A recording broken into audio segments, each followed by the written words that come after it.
जगन गुजर की high security jail Ajmer में हत्या हुई है, उसको न्याय मिले, उसकी जांच हो। ऐसे कई सारे मुद्दों को लेकर के एक बड़ी सभा का आयोजन हुआ है, उसमें कई देश के बड़े दिग्गज लोग पहुंचे हैं। ऐसे ही नागौर से चल करके मेरे साथ जो बैठे हैं भाई रॉकी गुजर है। हालांकि ये परिचय के तो मोहताज नहीं है, पूरा हिंदुस्तान इनको जानता है। रॉकी भाई, हाई सिक्योरिटी जेल अजमेर में बाकी जगन गुजर की हत्या हो जाना, मर्डर हो जाना, आप कैसे देखते हैं इस पूरे प्रकरण को? शासन प्रशासन पर बहुत बड़ा सवाल पैदा करती है ये। आज के किन मांगों को लेकर के आज इतनी बड़ी सभा का आयोजन किया गया है? आज जगन गुजर के भाई के द्वारा जो ये सर्व समाज जो रणनीति बनाएंगे उसमें हम पीछे नहीं हटेंगे। काफी लोग ये भी कह रहे हैं कि 4 बजे तक अगर कोई निर्णय नहीं मिलता है या सरकार से कोई आश्वासन नहीं मिलता है 4 बजे तक, तो हम बड़ी रणनीति तय करेंगे। आपको पता है कि कोई रणनीति तैयार हो रही है? 4 बजे के बाद ये बड़ा कारवा जो है वो क्या करने वाला है? बिल्कुल हम पीछे नहीं हटेंगे, समाज के साथ में लेकर चलेंगे। जो सर्व समाज जो भी रणनीति बनाएंगे उसमें हमारा योगदान रहेगा। रॉकी भाई, मैं सुनता हूं कि रॉकी गुजर एक अपराधी है, गैंगस्टर है, क्या सच्चाई है? क्या वास्तव में सच में आप अपराध की दुनिया में हैं? नहीं नहीं, बिल्कुल नहीं है। मैं कहीं अन्याय के खिलाफ लड़ाई लड़ने के लिए जाता हूँ। कहीं जहाँ अन्याय होता है सर्व समाज 36 कौम में जहाँ भी कोई गलत काम होता है वहाँ न्याय के लेकर मैं निकलता हूँ। ये मेरा कोई उद्देश्य नहीं है अपराध की लाइन में। आम युवाओं की मैं बात करूं चाहे देश की जनता की मैं बात करूं, क्योंकि जानता तो आपको पूरा देश का युवा है, वो तो आपके फैन है, लेकिन प्रशासन कहता है कि आप एक गुंडे हैं, डाकू हैं या क्रिमिनल हैं। आखिर प्रशासन में और आम आदमी में इतना डिफरेंट क्यों है? कानून व्यवस्था ने हमें बिगाड़ दिया है। जो कानून व्यवस्था है ना वो ये चाहते हैं कि न्याय की लड़ाई में ये सम्मिलित ना हो, इसलिए जो भी है पुलिस प्रशासन ने किसी आदमी को गुंडा बनाती है, और कोई ऐसे तो नहीं है पैदा होते ही गुंडा बन जाता है। रोकी भाई, लोग कहते हैं कि आप बड़े पैसे वाले हैं, धनवान हैं, क्या सच्चाई है? वास्तव में आपके पास मोटा पैसा है? ना ना, मैं एक मिडिल फैमिली से बिलोंग करता हूँ और मैं एक बैकग्राउंड अच्छा है मेरे परिवार से। मैं समाज के हित के लिए जो भी कोई सर्व समाज में जो अन्याय होता है उसके खिलाफ में मैं कहीं ना कहीं जाता हूँ। रोकी भाई, कितने केस दर्ज होंगे आपके खिलाफ?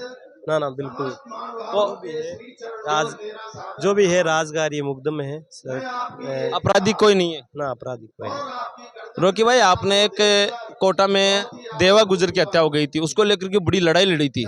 पूरे देश के युवा उसी वक्त आपको जाने थे कि कोई है रॉकी गुजर नागौर।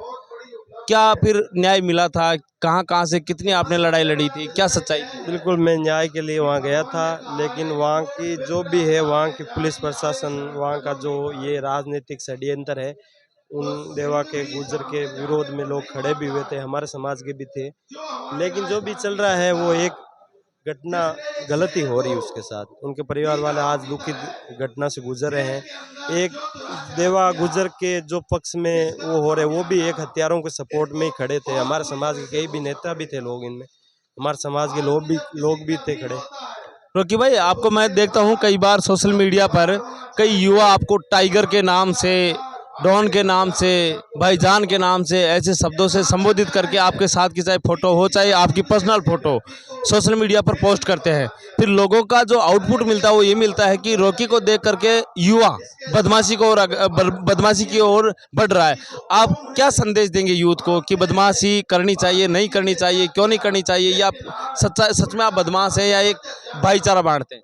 बिल्कुल बिल्कुल, मेरा यही कहना है युवा स्वदेशी, जहाँ अन्याय हो रहा है वहाँ खिलाफ आप डट कर सीना ताड़ कर खड़ा हो जाओ। मेरा यही कहना है युवा साथियों से, पढ़ाई लिख कर नौकरी पाओ। और जो भी है, मैं तो एक अन्याय के खिलाफ में न्याय के लिए लड़ रहा हूँ, हर सर्व समाज को लेकर चलता हूँ। जहाँ भी अन्याय होता है वहाँ मैं जाता हूँ, यही मेरा काम है। और जो समाज के नौजवान लड़के हैं या यूथ है जो भी है, वो भाइयों का प्यार है, वो सपोर्ट करते हैं। और मेरी आपराधिक कोई लाइन नहीं है, और मैं समाज के या सर्व समाज के हित में मेरा योगदान रहता है हर जगह। देवा गुजर के जो सीबीआई जांच मांग रखी थी वो सीबीआई जांच नहीं दी, और हमारे समाज के लोग जो देवा गुजर को मारने वालों के समक्ष उनके सपोर्ट में भी खड़े हुए, वो भी हत्यारों को सपोर्ट करे थे हमारे समाज के लोग। और मैं देवा गुजर के मामले में मेरे भी राजगारी बाधाओं के जैसे कई मुकदमे लगे हैं वहाँ के। अच्छा, सच्चाई ये थी कि आपने केवल मांग की न्याय की मांग रखी थी और उसमें राजकार्य की बाधा की आपके मुकदमे लगे, क्राइम जैसा कुछ नहीं था उसमें, आप क्रिमिनल हो ऐसा कुछ नहीं था उसमें। ना ना क्रिमिनल नहीं, मैं तो न्याय को लेकर मेरा समाज का कोई आदमी खत्म हुआ तो हम एक समाज एकजुट होकर जहाँ भी कोई बोलते हैं तो समाज के हित में चले जाते हैं। देवा गुजर का पहले से आपके कोई संपर्क थे, उठ बैठ थी क्या?